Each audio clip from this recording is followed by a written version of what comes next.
ఓం నమ శివాయ. జ్యోతిర్లింగాలలో మొట్టమొదటి జ్యోతిర్లింగము గుజరాత్ రాష్ట్రంలోని సోమనాథ్ జ్యోతిర్లింగము. ఇప్పుడు దాని గురించి తెలుసుకుందాము. శ్రీ సోమనాథ జ్యోతిర్లింగము గుజరాత్ రాష్ట్రానికి చెందిన జూనాగఢ్ జిల్లాలోని సముద్ర తీర ప్రాంతంలో వెలసిన సందర్శనీయ స్థలము. ఈ ఆలయము అత్యంత ప్రాచీనమైనది, ఆకర్షణీయమైనది. శ్రీ సోమనాథ జ్యోతిర్లింగ కథానుసారంగా దక్షిణ ప్రజాపతికి 27 మంది కుమార్తెలు. వారి వివాహము సోమునిగా ప్రసిద్ధి చెందిన చంద్రునితో అయినది. దక్ష ప్రజాపతి కుమార్తెలందరూ చంద్రుని ఎంతగానో ప్రేమించారు. కానీ సోముడు మాత్రం వారిలో రోహిణి పట్ల ఎక్కువ ప్రేమ చూపేవాడు. సోముడు రోహిణి పట్ల ఎక్కువగా మోజుగా ఉంటూ మిగతా 26 భార్యలను నిర్లక్ష్యం చేసేవాడు. ఆ కారణంగా మిగిలిన భార్యలందరూ కలతపడి తమ తండ్రి అయిన దక్ష ప్రజాపతికి మొరపెట్టుకున్నారు. తన కుమార్తెల బాధను చూసి దక్షుడికి చాలా కోపం వచ్చింది. అతను మొదట చంద్రునికి నచ్చ చెప్పడానికి ప్రయత్నించాడు. కానీ చంద్రుని తీరు చూసి అతను కూడా కలత చెందాడు. అందువల్ల నీవు కళాహీనుడవై క్షీణించిపోదు అని కానీ సోముని శపించాడు. దక్షుని యొక్క శాప ప్రభావం వల్ల చంద్రుడు క్షీణించసాగాడు. అంతటా సోముడు భయంతో దేవతల వద్దకు పోయాడు. అప్పుడు దేవతలంతా నీవు బ్రహ్మదేవుని వద్దకు పొమ్ము, ఆయనే ఈ దోష నివారణ చేయగలరని సలహా ఇచ్చారు. అందుచేత సోముడు బ్రహ్మదేవుని వద్దకు పోయి తన వ్యధను విన్నవించాడు. బ్రహ్మదేవుడు నీవు ప్రభాసం అనే చోటికి పోయి శివుని ఆరాధించి ఆయనను ప్రసన్నం చేసుకోమని చెప్పాడు. ఆ మహాదేవుడే నీకు ఈ శాపం నుంచి విముక్తిని ప్రసాదించగలడని సూచించాడు.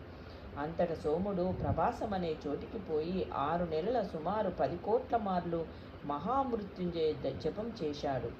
దానికి ప్రసన్నుడై భోలేనాథుడు ప్రత్యక్షమయ్యి సోముని వరమడగమన్నాడు. సోముడు శాప విముక్తి కలిగించమని వేడుకున్నాడు. అప్పుడు శివుడు నేను దక్ష ప్రజాపతి శాపాన్ని ఉపసంహరించలేను, కానీ దానికి ఉపశమనం చేయగలను.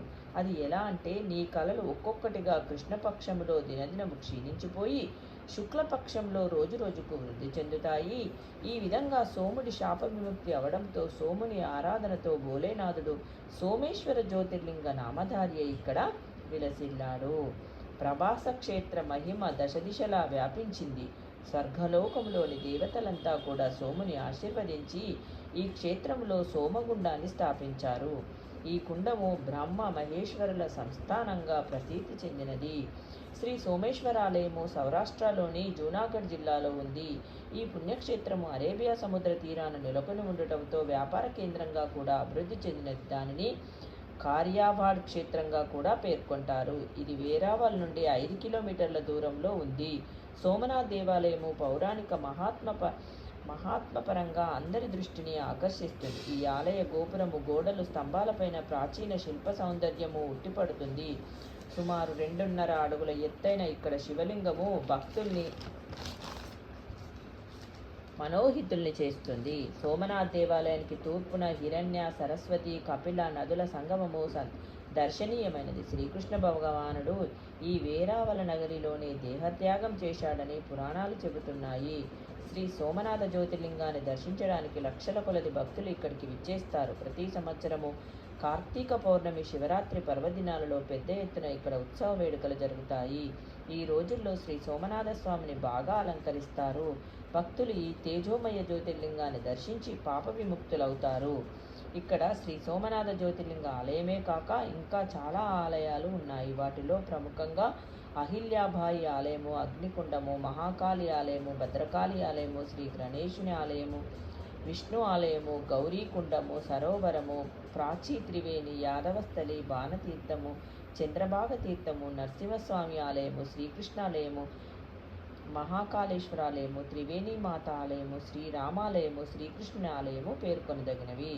భారతదేశంలోని ప్రదేశాలకెల్లా గుజరాత్ వాసులలో భక్తి ప్రవర్తులు ఎక్కువ అని ప్రతీతి. ఏ ధార్మిక కార్యకలాపంలోనైనా భక్తి తత్పరులై ముందుకొచ్చి పాల్గొంటారు.